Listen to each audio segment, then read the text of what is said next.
Hey guys, Wes Rice here from Rice Clarinet Works. I am really excited because I've got a package that arrived and I've been waiting for it for a couple of months. It's actually from Royal Global and it's a bass clarinet. And if you haven't heard, they've actually come out with a brand new Firebird model, which is not made from grenadilla like this one, but it's actually made from Cocobolo wood. So I haven't even opened up this package yet, but I just wanted to open it with you guys so you could kind of see what's going on and see the new features of this clarinet. So here we go. Here's the box. I'm going to open it up. And very careful not to cut the case. These boxes are a little small when they arrive to us. Okay, here we go.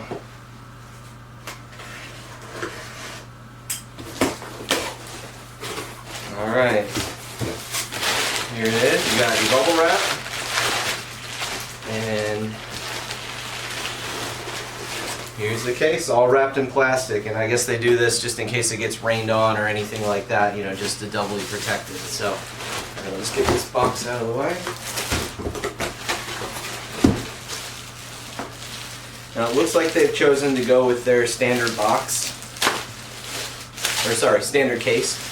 This is the same case that I believe all the bass clarinets come with, whether it's the Firebird or the Polaris. So they're very, very nice cases. They're very sturdy.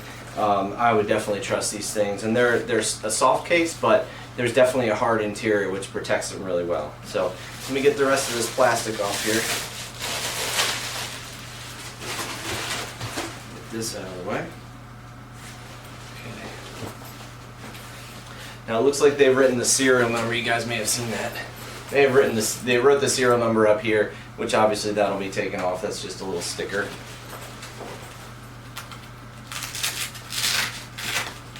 Alright, they've got Velcro on the handle, which is nice. That's just an extra protection, like just in case you forget to zipper everything. You Velcro the handle and you still are protected somewhat, so your bass clarinet won't fall out on the floor. Alright, so here we go. I'm going to show you guys first before I even see it. Ooh, looks like the bell's sticking. Oh wow. That's really cool. Okay, so again, this is made out of Cocobolo wood. Looks like they packed it in like some tissue paper or something like that, just to make sure it doesn't get banged around in the case. So I'll take it out here and I'll show you guys individually. Got this piece here. Upper joint, obviously. And looks like it's, you know, they've got some oil and stuff like that on the keys, and it's also to protect the case. So we'll get rid of that. We've got a neck here. It looks to be the same neck that comes with the Grenadilla Firebird. So it looks to be the same, except the Grenadilla Firebird, it looks like it comes with this resonator here, and I don't believe the Cocobolo does. So obviously there's probably some reason behind that. But I don't know the specifics of this clarinet. I just thought, hey, it's going to be really cool, and I know someone's going to love it, so I just went ahead and ordered one sight unseen. So let's check out the lower joint here. Okay, that's really neat. I just love bass clarinets because the mechanisms on them are so intricate, and they're just so beautiful to look at. So, and especially with the Cocobolo wood, you know, you can see the grain and things like that. It's just, it looks really nice, and hopefully it plays really nice too. So let me get some of this tissue paper out of here, and then we'll maybe do a more thorough look over of these joints here in a second. And the bell here, this is actually an all metal bell. The Grenadilla Firebird actually comes with a Grenadilla bell, which is actually, it's really cool, but for some reason they've opted to go with just an all-metal bell. And I do believe this is in two pieces. I could be wrong. I may be wrong about that. It looks to be soldered. Well, some of them you can buy that have detachable bells here, so that you can actually use either a metal insert or you can use a wooden insert. And I've actually had some customers, they get the Grenadilla one, and for whatever reason they want the metal bell as well, so they can kind of swap and change their sounds. So I don't think that's the case here, but you can upgrade and you can get that interchangeability if you want. So, alright, so I'm just going to take a little bit of a closer look.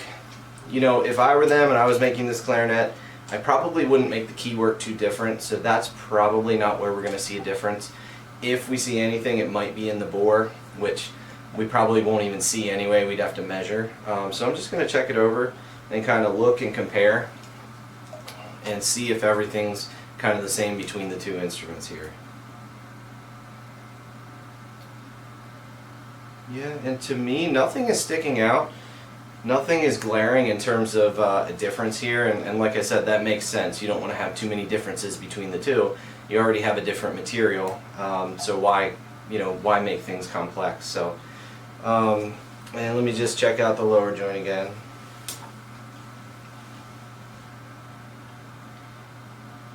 Yeah, again, the keywork is really nice. This is silver plated. It's probably double silver plated. A lot of makers do that just for durability. And you've got gold colored posts. I'm not actually sure if they're rose gold or they're just regular gold. I'd have to look into that, but definitely very pretty. So I think the next thing we're going to do is we're going to put this thing together and give it a try and see if it sounds any different. So let me get some cork grease here and put this instrument together. Now this Firebird beside me, the Grenadilla one, that's actually had our professional setup, so some of these I'll actually spend quite a bit of time on getting them really set up and really tweaked, because there are a million keys on these things. But ideally, for a bass clarinet, I'm going to spend 5 to 7 hours. Sometimes I do have to spend more than that, and that's just any brand really, whether it's Royal Global or Buffet. Any brand is really going to need some tweaking and setup, and that's one of the nice things that sets us apart from other companies. We do take all that time and really professionally set up the instruments at no additional cost. So the prices you find from us, they'll be exactly the same as you'd find at another shop, or maybe even less. So, alright, so this bell is very tight, and as I said, we do our setup. This is one of the things that we do during the setup. I don't want to overdo it, but it is going on, no interference or anything like that. It just seems like the cork's a little tight. So, but that's one of the things we do and make sure of in our professional setup. We'll make sure the corks actually fit together and the joints actually fit together. That's one of the things I'll find very often from other brands, is that the joints themselves, it's not even the corks, it's that the wood has expanded and the joints don't even fit together. So that's a big thing that we do to every single instrument, is we check the sizing of the joints and we relieve any of the wood as needed.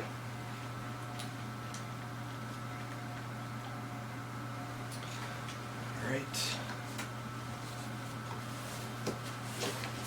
Got our peg here. This peg is nice as opposed to other brands. They'll send you that little short peg. This is 18 inches it looks like, and so that means you can probably stand with it. Yeah, probably between 18 and 20 inches maybe. But you can probably get away with standing, which is pretty cool if you're like soloing on bass.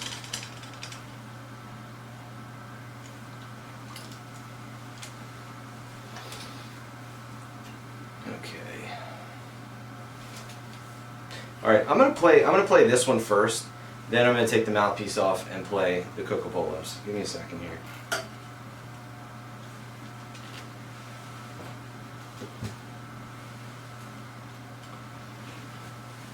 And I'll try to play kind of the same thing on each instrument.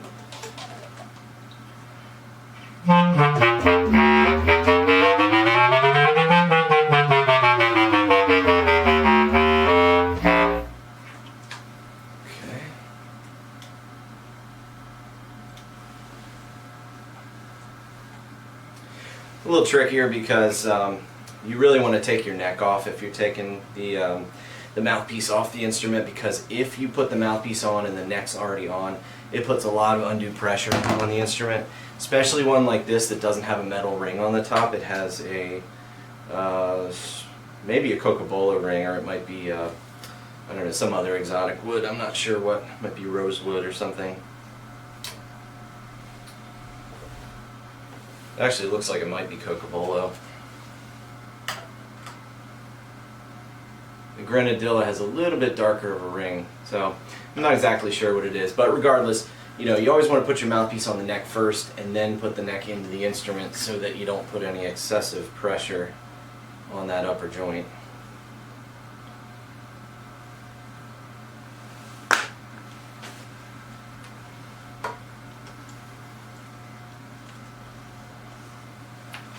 Yeah, it's a little tight as can be expected. Alright, now before I play this, obviously I have to adjust the peg. I just want to say that again, I'm just taking this out of the box for the first time. No setup whatsoever on it, so I do expect there to be a few issues here and there. Obviously Royal Global does a great job on their pad work and stuff like that, but there's always things that need to be tweaked. So, you know, it's possible that this instrument, honestly, we'll have a few notes that don't play, but maybe we'll be happily surprised here. I can already feel that the bridge key is not quite regulated correctly, so I'm going to maybe just have to clamp down a little bit harder on that to get it to work, but let's see.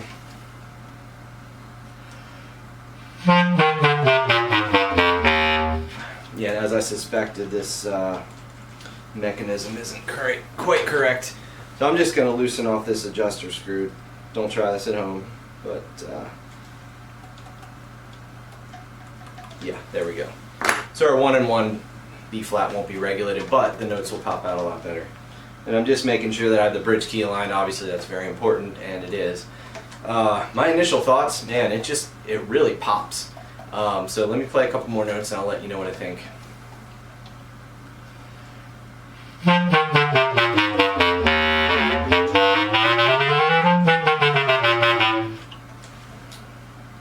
Now one of our notes is not coming out in the C sharp, and again this is just a normal thing with an instrument that's not set up, but you've got a sticky pad, and also it seems like the mechanism is binding a little bit. So I've tried to play C sharp a couple of times, it hasn't popped out, and that's why. So if you hear it not pop out again, that would be the reason. Although it seems to be working okay now, so I might have just had a little bit of stickiness on there, but let me try it again.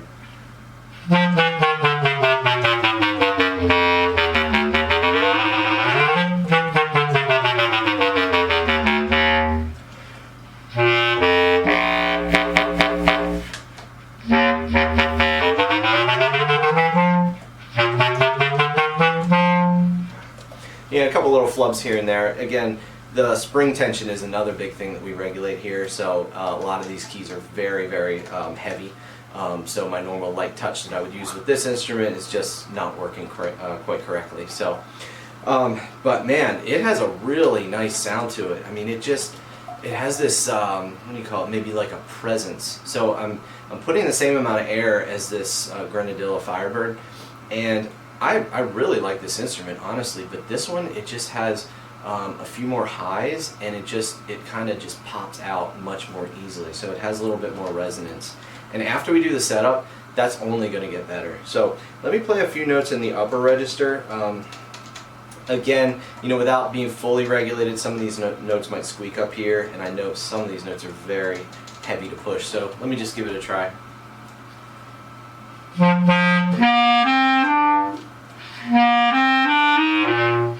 Yeah, and as I suspected, there is an issue up here with the register key, but that's okay. We'll take care of that in the setup. But let me see if I can get a few more notes out and maybe manually operate this register key.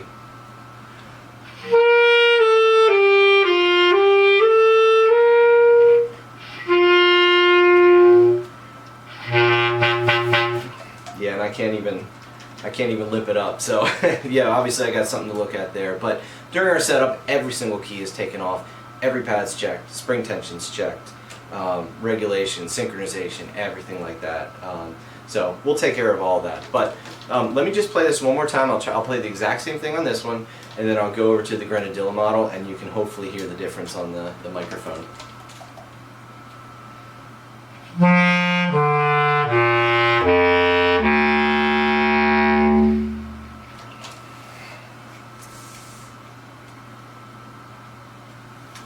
I'll tell you what, let me play with the same neck. It may or may not work because of the register mechanism.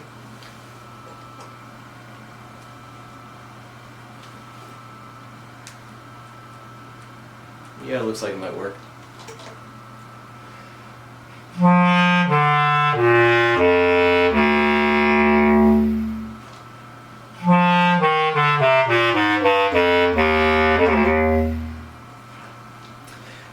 I mean, I do like this bass, but I like the Cocobolo even more. So, man, I've got a tough choice here because obviously I bought it sight unseen, and I'm obviously going to offer it to anyone who wants it. The choice is whether we want to keep offering them, and just based on playing this one, I mean, I really like it, and I think a lot of other people are going to like it too. So, so anyway, that's pretty much it. I really hope you liked this video. If you have any questions, just put them in the comments below. But you know, just my final summary of the clarinet. It's everything that this Grenadilla model Firebird is from Royal Global. It just has that presence that is really, really nice in a bass clarinet. So again, if you have any questions, put them in the comments below. If you want to reach out and get in touch with me to try any of these instruments or any of the other instruments that we have on hand, feel free to reach out. Our website is clarinetworks.com. You can see up here. Again, I'm Wes Rice, and my email is wes@clarinetworks.com. So thanks for watching.